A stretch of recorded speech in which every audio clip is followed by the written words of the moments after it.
Bibliophiles of the internet, today I'm back to share my January wrap-up because time is absolutely fake. For so many reasons, January felt like both the longest month and the shortest month all at once. Things are not great. They're just not. But books were still read, and we're still going to talk about them. Now, normally I organize my wrap-ups in chronological order, but I am going to make a slight exception with the order of these first two books because the order is significant to me specifically. For those of you playing along at home, you might recall that I've struck up this very niche tradition of starting off the year with a queer World War I book. I've had really good luck with that these past few years. Those books have gone on to be 5 stars, they've gone on to be all-time favorites and make it into my favorites of the year, so I have no incentive to not continue that tradition, if that makes sense. So the first book I picked up in 2025, a book that I specifically saved for the 1st of January for this exact reason, was The Warm Hands of Ghosts by Katherine Arden. I checked out the audiobook from my library, which is read by January Lavoie and Michael Crouch. This is a really interesting blend of historical fiction and fantasy. It's about a nurse named Laura who was working as a field nurse when she was wounded and then discharged, and that forced her to leave behind her brother who was still fighting back in Flanders. Back home in Halifax, she receives word that he has died in combat,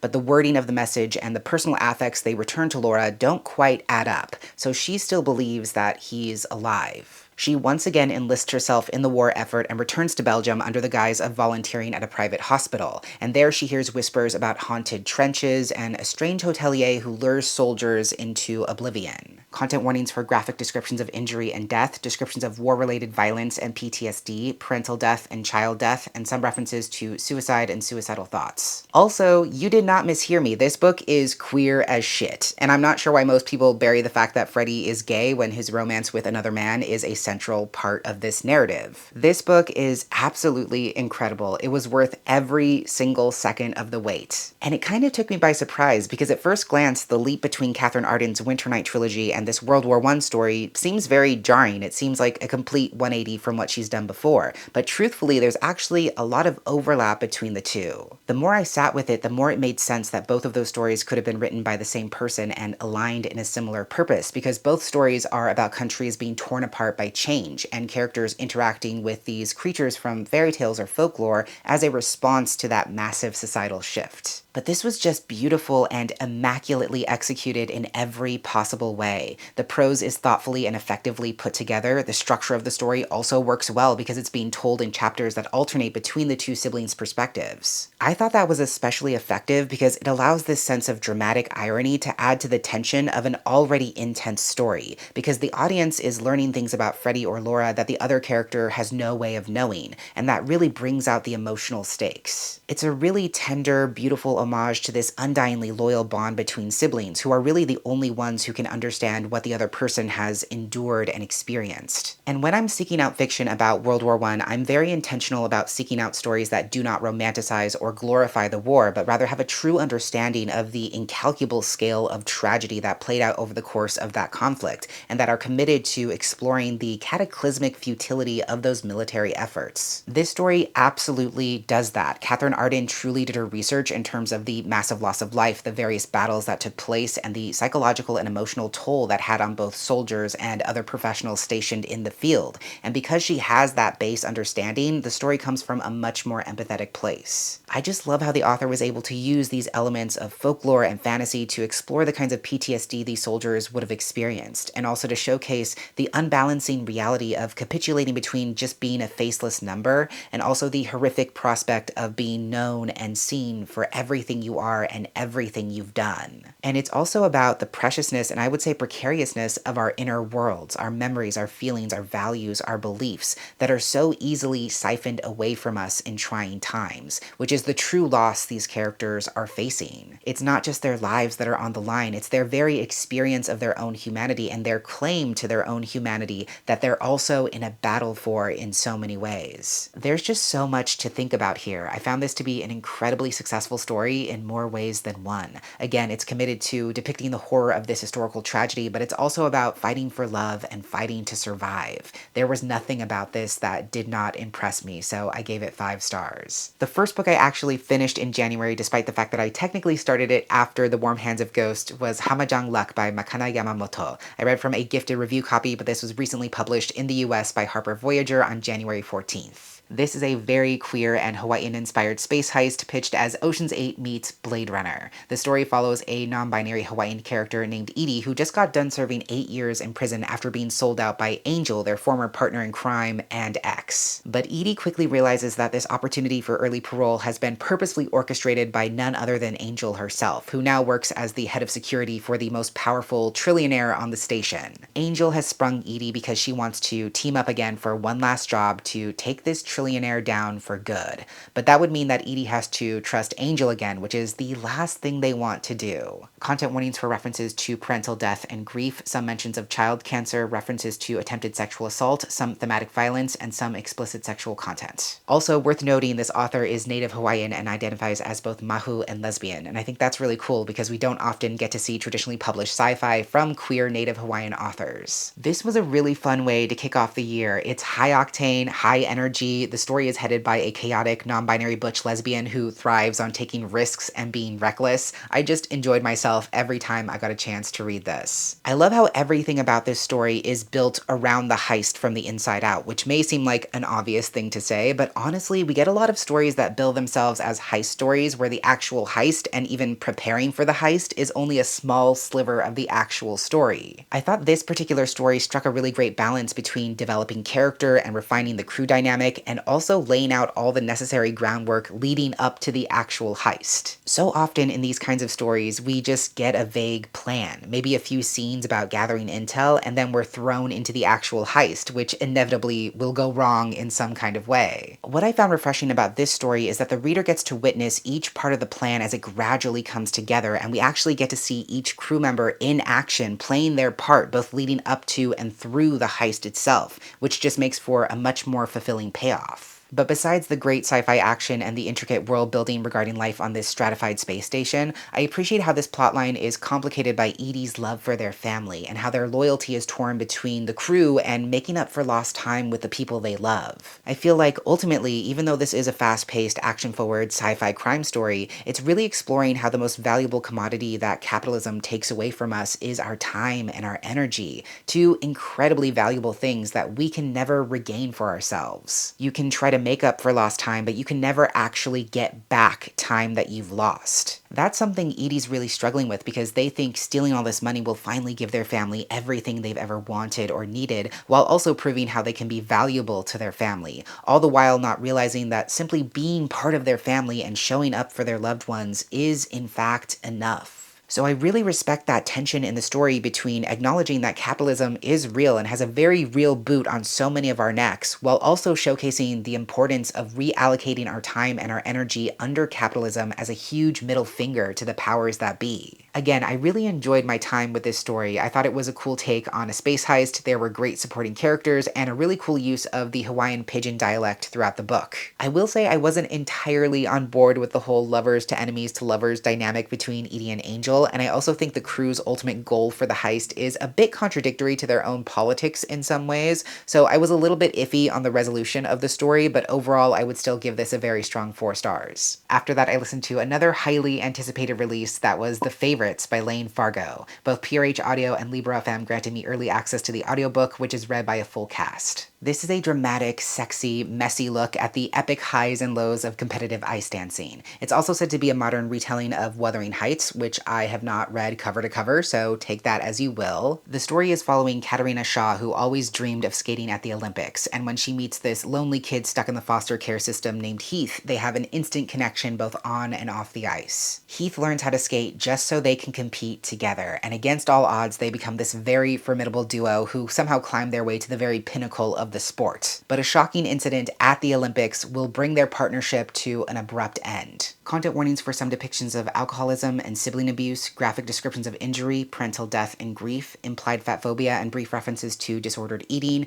instances of experienced infidelity, some descriptions of violence and physical assault, and some sexual content. I've said it before, but in case you don't know this about me, ice skating is one of my favorite favorite sports. I love every ice skating discipline. I will watch every single one of them in whatever competition, big or small, international or domestic. So this book was pretty much made for me. I don't know that I have too much to say about this one, but I very much enjoyed my time with it. There's something so compelling and propulsive about this story's use of drama and melodrama. There are moments where it just feels like one gut punch after another, and I just found myself continuously drawn in and wanting to know what would happen next. This is the first Lane Fargo book I've ever read, but from what I've seen, I think she's written mostly thrillers up to this point, and I think that really shows. Yes, this is very much centered on a messy relationship that bridges the athletic and the personal and continuously runs the entire gamut between tender and toxic, but there's also this constant underlying sense of tension, this feeling that something could go horribly wrong at any moment. So even though there were moments where I felt like this story was a bit over the top, I do have to commend the author for creating this sense of magnetism and urgency that continuously propels the story forward and brings a really strong energy to what's happening on the page. I thought the structure of the story was also effective because the chapters are punctuated by interviews and transcripts from this tell-all documentary about Katerina and Heath that's running kind of concurrently to the story itself and providing a 360-degree perspective on some of their highest and lowest moments. Do I think this kind of literary device is groundbreaking? No. Does it have to be? No. Do I think it has mass appeal and brings the reader into the story in an interesting way? Yes. I guess while I love the drama of this book, while it absolutely drew me in and had my jaw on the floor a few times, I just didn't really take anything meaningful away from the story in the end. I think there's even a point at the end where the author remembers that the story needs to have some kind of message, and it's just spelled out in a couple of sentences of dialogue, which is not my preference. I don't like when stories spoon feed me and outright tell me what it is that I should take away, but even more so when it's just this random offhand thing and not actually woven into the story or the characters. The biggest thing I think this story has going on for it is that it's juicy, it's dramatic, it's sexy, it's just a really compelling story. I did guess quite a few plot twists, and like I said, sometimes the melodrama was a bit much for me,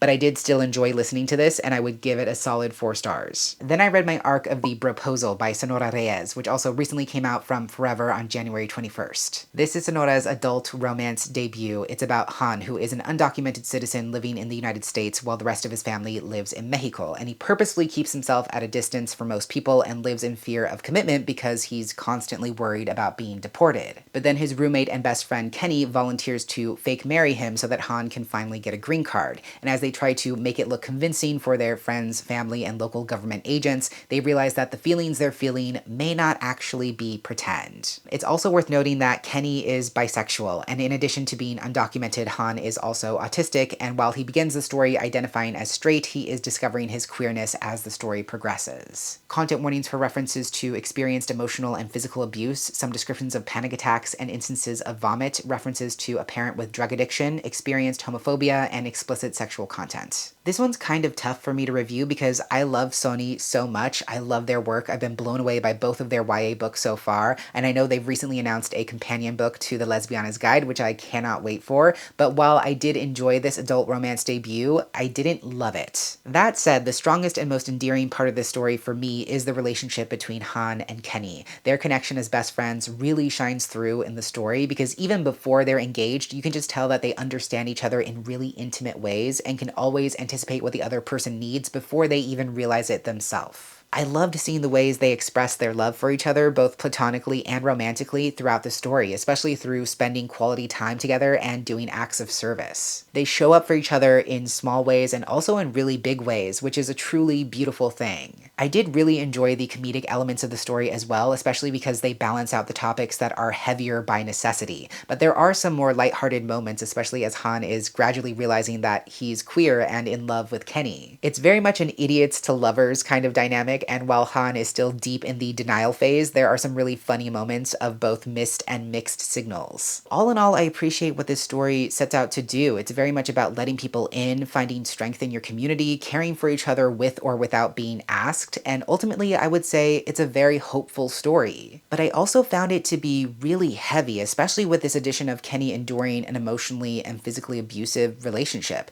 And that's not to say that I think that element should have been excluded, but it just felt like adding adding a second villain into the mix. And while I also appreciate how the story tries to play around with the fake engagement / marriage of convenience trope while also giving the necessary weight to the fact that green card marriages are a very real and necessary thing that people take on to protect themselves, I don't think it ever quite struck the right balance. And I think because the story kind of struggles to flip back and forth between the heavier moments and the more lighthearted moments, the romantic beats felt a little bit disjointed and disconnected for me. But I still found this to be an enjoyable friends to lovers romance that both touches on and dignifies the reality of being an undocumented citizen in this country. While I don't believe this story should be looked at as educational, I think it is unfortunately very timely and relevant, and I think it will resonate for a lot of people. In the end, I gave this 3 stars. After that, on a whim, I decided to listen to the audiobook of The Wild Robot by Peter Brown, which is read by Kate Atwater. This is the first book in the Wild Robot trilogy, which is obviously the source material for the DreamWorks film, which was one of my favorite movies of 2024. It tells the story of a highly advanced robot called Roz who somehow finds herself stranded in the wilderness. She doesn't know how she came to be on this remote island or what her purpose is, but she knows that she needs to survive, and she begins learning how to adapt from the island's various animal inhabitants. But just as she's finally coming to feel at home on this island, her creators come back to haunt her and begin to pose a threat against her new home and her new friends. Content warnings for non-graphic references to animal death and some thematic violence. Like I said, The Wild Robot was one of my favorite films of last year. It has quickly become one of my favorite movies of all time.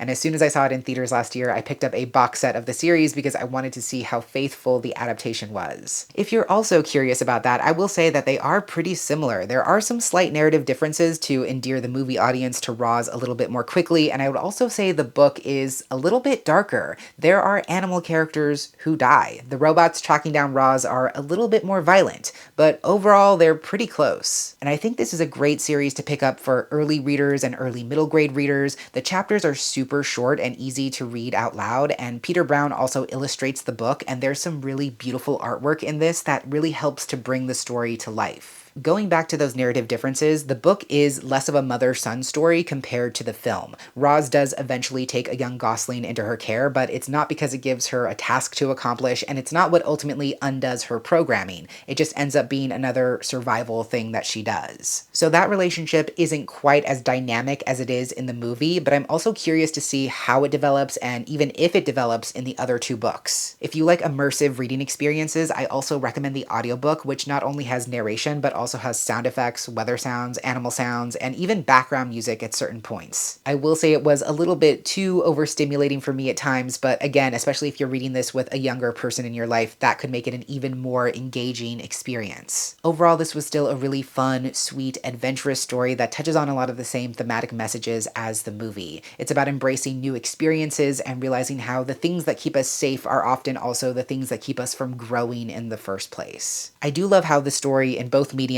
blends tech and nature in really fascinating ways, and I'm curious to see how the rest of the series plays out. I gave this first book a solid 4 stars. Once I was done with that, I picked up my arc of The Dream Hotel by Leila Lalami, which comes out from Pantheon Books on March 4th. This is a really fascinating piece of speculative fiction. It's set in a near future when the government, corporations, and third-party companies can surveil and collect data from people's dreams. The main character, Sarah, recently got a neurological implant that's meant to help regulate her sleep, and when she's returning home from a business trip, she is detained at the airport because her dream data has been flagged for being too high risk, meaning that the algorithm has determined that she's highly likely to commit a crime based on her unconscious thoughts. So she is sent to a retention center for 21 days where she will be observed until it's decided that she is no longer at risk. But that 21 days quickly extends to months and even years, and the story is just about her quest to both regain her autonomy and her freedom. Content warnings for experienced racism, xenophobia, misogyny, and online harassment, some explorations of familial death and grief, and depictions of deadly fires. This was my first time reading from Leila Lalami, and it was honestly an incredible experience. This book has a very simple, straightforward premise, and it's a very slow-boiling, slice-of-life type story where you're just following the day-to-day ongoings of Sarah's life in this retention center. But that quietness is very intentional and just part of the story's brilliance. I found this story to be so powerful because of its relevance. The ability to track and collect dream data may be fictional, but the preemptive surveillance and detainment of people who have not committed a crime but are quote-unquote likely to is very much real. There are police departments around the world already using things like AI systems to surveil populations and predict which individuals are more likely to commit crimes based on stereotypical things like their family history, their socioeconomic status, where they live, their race, their gender, etc. So we already live in that world whether you realize it or not. I just really respect the project of this story, the very carefully crafted intimacy of this story. Lalami really explores the gradual erosion of dignity and autonomy that detainees and prisoners face. The struggle of the main character in this story is really about whether she can regain and reclaim that sense of autonomy that's been violently ripped away from her, and it's an exploration of how systemic dehumanization is very much a form of violence. One of the strongest focal points of the story is in exploring the numerous ways that we acquiesce or obey in advance, the ways that systems of power are designed to not just strip us of our freedom, but more importantly, divest us of our spirit and our will to resist. Systematic oppression is designed and executed in such a way that it convinces the oppressed that there is nothing we can do about our own oppression. There's no way to fight back, there's no way to win, things just are the way they are, there's nothing we can do to change it, and we just have to keep our heads down if we want to survive. As Sarah's sentence in this retention center is continuously being extended, as she's cited for having committed more and more violations whether she actually misstepped or not, as the powers that be insist that her risk score is still too high, she's realizing that she is going to be punished whether she actually steps out of line or not. Following the rules, doing what's recommended, being a good little poster child detainee is not actually getting her anywhere, and that's the crux of the issue. In what ways has she already submitted to her oppressors? In what ways has she given the system permission to normalize her shame, her dehumanization, her submission, her silence? I really appreciate how the story outlines the very real and terrifying fact that if the government, if the system, if the people in power want to target you, they will find ways to target you.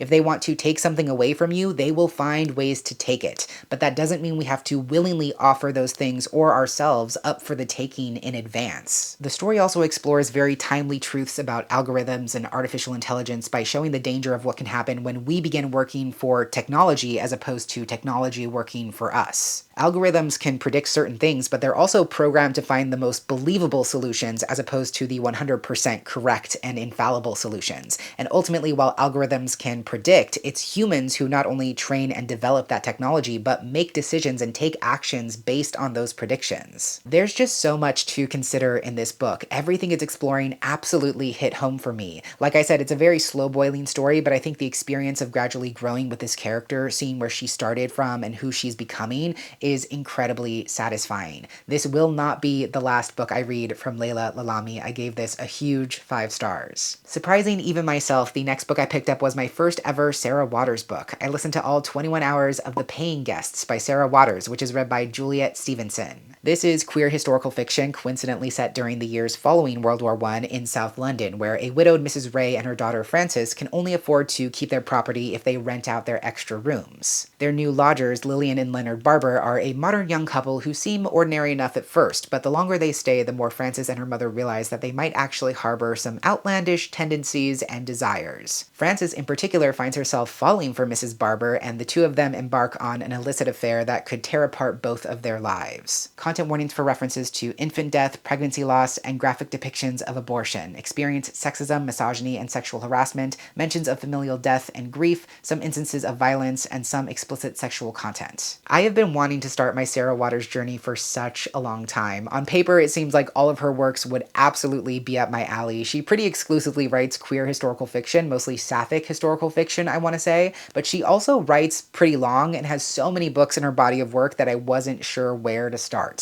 I'm glad that I finally have one of her books under my belt though, because this was wild. This one definitely took me by surprise. I thought I knew where it was going. It seemed like a straightforward historical drama about an illicit affair between two closeted queer women, but when that romance came to fruition well before the halfway point, I knew the second half of this book must have something wild in store, and oh boy, does it take quite a few turns. I love how this story plays with a constant sense of tension throughout, sometimes in expected ways and other times in unexpected ways. At first you're wondering whether these new lodgers can be trusted and if they are who they say they are, and then you're thrown headfirst into this affair wondering whether these two characters are going to be caught. And then after the story changes again, it's just relentless drama and stress until the very end. I think Sarah Waters is incredibly smart for setting the story during this particular period in the years following World War I, because that really lends itself to the stakes of the story just by virtue of how much society has changed. This is a vision of a deeply wounded London that has lost entire generations of fathers and sons. The war and its aftermath has changed people's threshold for crime and violence. People are traumatized and desperate, willing to do anything to obtain a scrap of normalcy in their lives.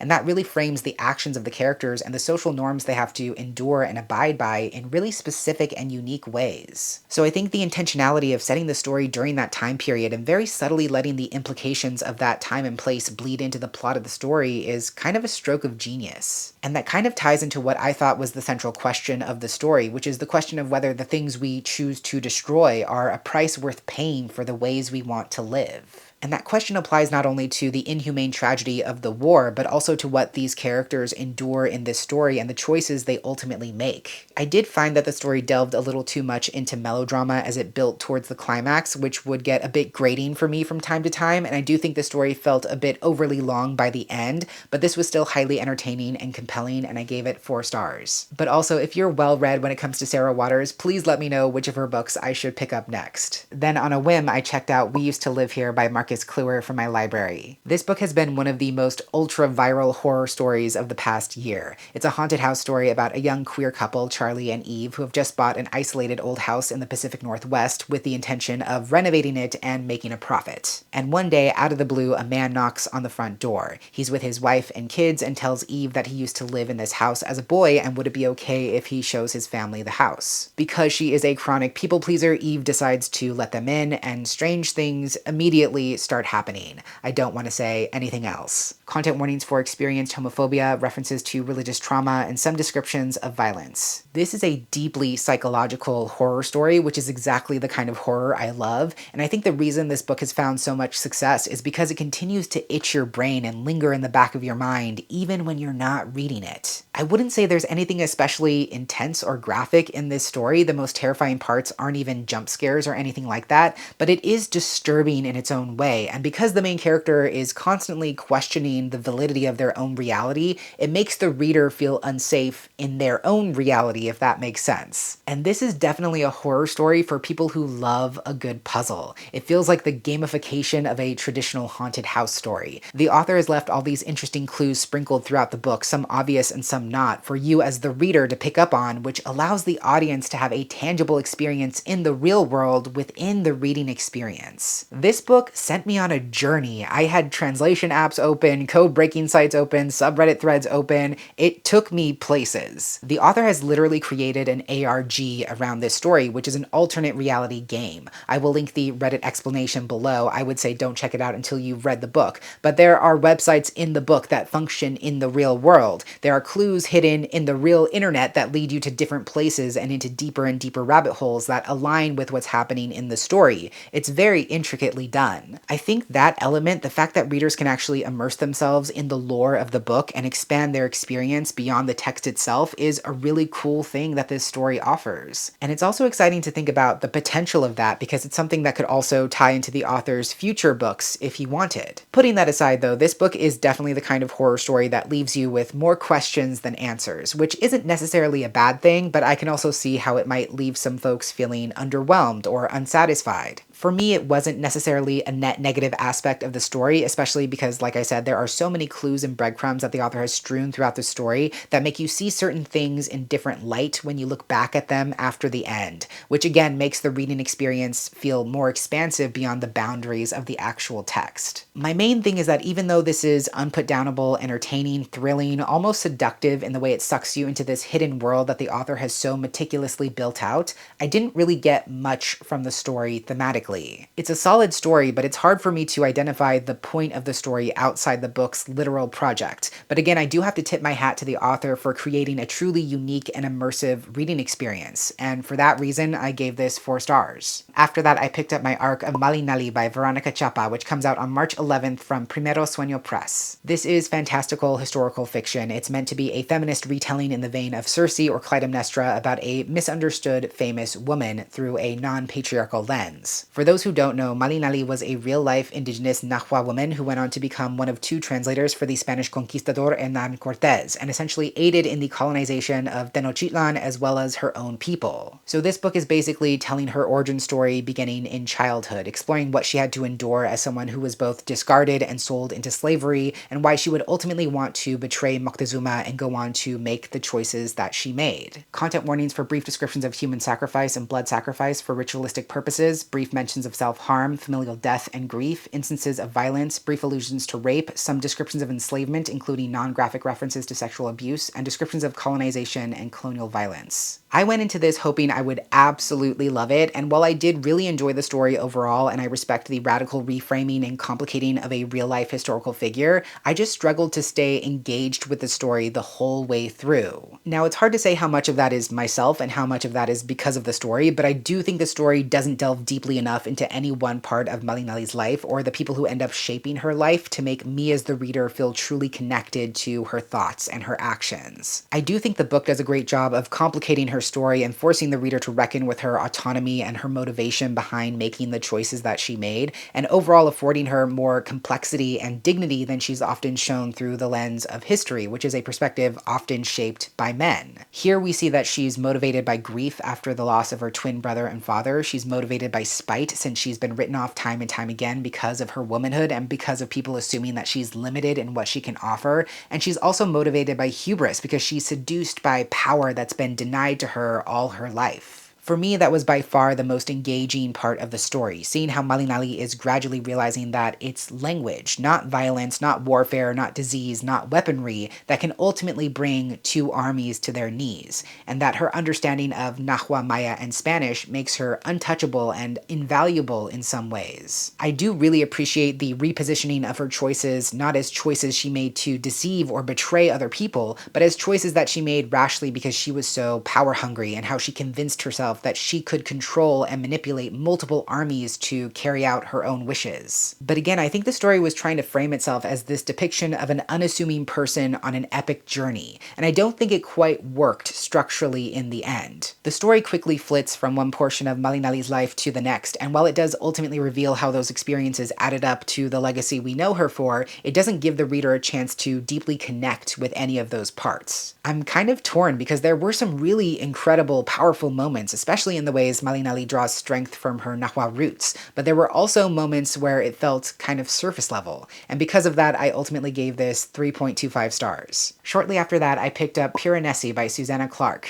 This is a strange, surreal, dreamlike fantasy story about Piranesi who lives in a very strange building with infinite rooms, endless corridors, and walls lined with all kinds of statues. This building also happens to be drowning because it contains an imprisoned ocean that floods the different rooms at different times, but Piranesi is not afraid, and he's wholly committed to exploring every inch of the house that he can. His only other companion is the Other, who he meets with twice a week to discuss how they might uncover what they call a great and secret knowledge, but as Piranesi continues exploring, he begins to discover evidence that another person might be inhabiting the house. Content warnings for some references to abuse, including medical abuse, descriptions of experienced ableism and some use of ableist language, and brief instances of violence and gun violence. This was another absolutely wild ride. It starts off very quiet, very unassuming, and then really kicks into another gear once you get into that final act. I love the way the story is written and presented. It's structured in a sort of epistolary format where Piranesi is documenting his day-to-day life in his journals, which is what the audience is then reading in turn. So it almost feels like found media, as if you, the reader, are discovering these entries firsthand, which actually beautifully echoes that feeling of discovery and curiosity that Piranesi is experiencing himself. All you know going into the story is that Piranesi lives in this seemingly impossible house with endless halls and corridors and pathways, and his mission in life is just to explore and catalog this immensely vast space to the best of his ability with very limited knowledge and resources. So even though there's not a lot of plot movement in the early parts of the story, there's still a pervasive sense of earnestness and wonder at the forefront, which is what draws you in and makes you want to learn more about this mysterious place alongside the character in real time. I was also really captured by the voice of the story. It's not only full of wonder, like I said, but it's also whimsical and borderline satirical at times. Piranesi operates within this world according to his own entirely made-up logic. He's cobbled together his own systems of hierarchy, classification, and even language in a perhaps futile attempt to understand this mystifying house. It's really fun, and I would even say endearing, to see the world through his eyes and try to parse how he understands and moves through the world in his own unique way. And all of that is before we even get to the metaphor of the story, which I found to be so powerful and something that can be easily interpreted in so many different ways. This story about a man making a home of a labyrinth really speaks to this constant tension between the known and the unknown, how things we're familiar with or at home with can so easily turn on us without warning, and how finding comfort, or at the very least familiarity, within the unknown is an all too necessary part of life. What does it mean to commit ourselves to exploring all the familiar and unfamiliar parts of ourselves over and over again?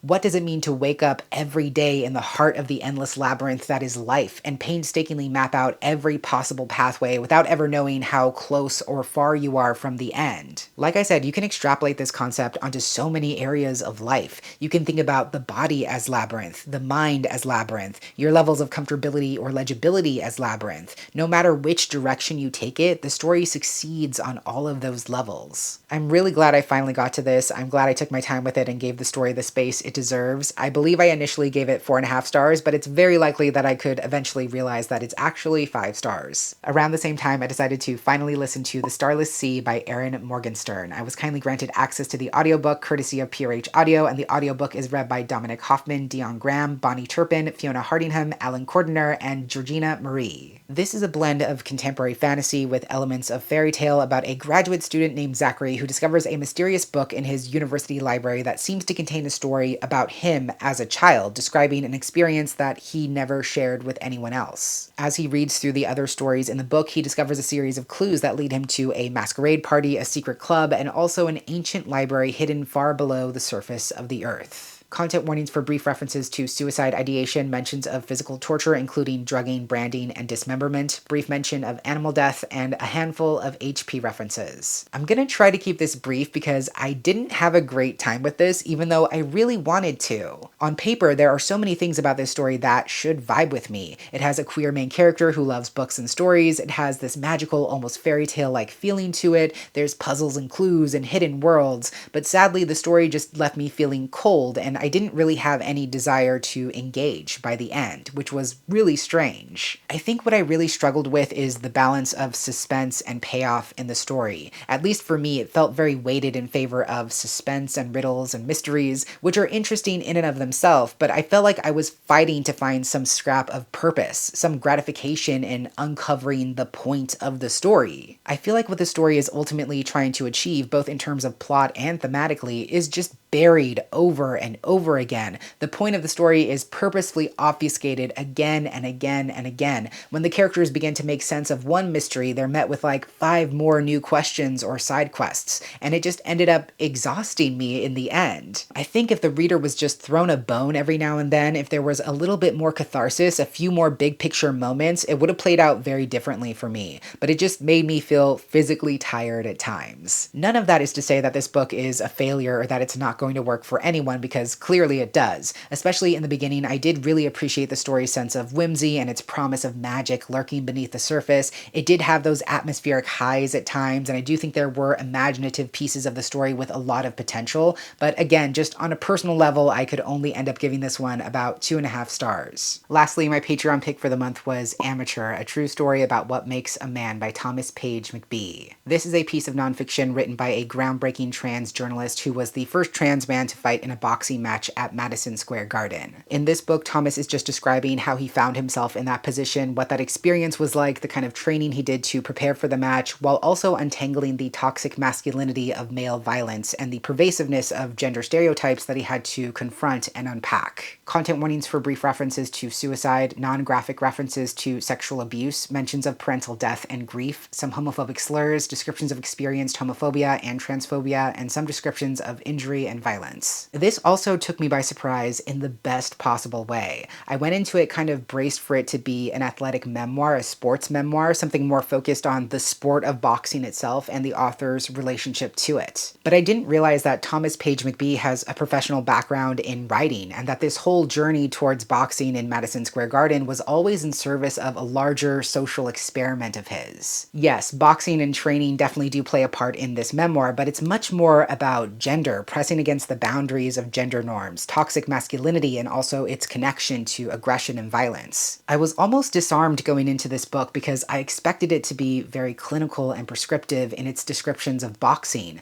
but the author is so skilled at portraying the beauty and complexity of existing in a trans body, especially when that body is not recognized or read as trans in public. There were so many things about Thomas's journey that just hit me so deep, even though there's very little overlap in our experiences. There were times where I almost felt afraid because the vulnerability Thomas was displaying was so real and so unguarded in ways that I didn't realize I hadn't even given myself permission to be, if that makes sense. This is the kind of nonfiction and personal memoir that I really gravitate towards, the kind that's created as an offering that allows the reader to take away language and concepts that they can bring into their own lives. It's well researched, it's well written, it's effectively structured and framed, especially in the ways that Thomas parallels his journey as an amateur boxer alongside his experience as an amateur in his own gender, in his masculinity, in his own body in so many ways. Like I said, Thomas got himself into boxing solely for this one charity match and solely for the purpose of trying to unpack why so many models of masculinity are inherently tied to aggression, displays of power, and violence. There's so much nuance in his intersectional approach to that topic, especially as someone who experienced misogyny, sexism, and abuse firsthand growing up, especially as someone passing from marginalization in one respect into a whole new dynamic of quote-unquote unearned power and privilege. And ultimately, I love how this memoir is also reckoning with the messiness of gender euphoria, which is often tied up in societal constructs and forms of validation as defined by powers that exist outside of us. It's really laid bare how Thomas found a twisted sense of affirmation and validation when he began training and physically using his body to inflict damage, even controlled damage. I really appreciate the author's willingness to go there and address that conflicting experience of wanting to deconstruct and even discard these very reductive, prescribed concepts of what being a man can be or should be, and also feeling a rush of acceptance when you knowingly or unknowingly play into those stereotypes. And in the end, I feel like what Thomas is doing is flipping the script on those expectations. You expect this huge boxing match to be like the pinnacle of the traditionally masculine experience because of its athletic theatrics on display, but really Thomas is arguing that his masculinity was not made real because he enacted controlled violence, but because he put himself in a position to publicly fail, to lose, to embarrass himself, to validate all his worst fears that he doesn't actually know what he's doing. And all of those things are what men especially are conditioned to hide about themselves. So walking into the ring wasn't about embracing an expression of violence, but rather embracing vulnerability, revealing his lack of experience and knowledge, and showing the myriad ways that he was in fact held up and supported by other men who responded when he asked for help. And that in itself is an unsung part of the masculine experience. Again, I just can't say enough how wonderful this book is. It has so much to offer, and it made me feel seen and challenged in ways that I never would have anticipated. I highly recommend it. I gave it a huge 5 stars. So those are the 12 books I somehow read this past month. It was definitely a trying month in so many ways, but starting off the year with 3 5-star reads and at least 4 new favorites is not a bad way to set the reading tone for 2025. If you've read any of these books yourself, or if you plan to, please stop by the comments down below because I would love to hear your thoughts. Thank you so much for watching. I hope you enjoyed, and until next time, educate yourself, be kind to yourself, take care of yourself and others as much as you can, and I will catch you on the flip side of the page. Bye!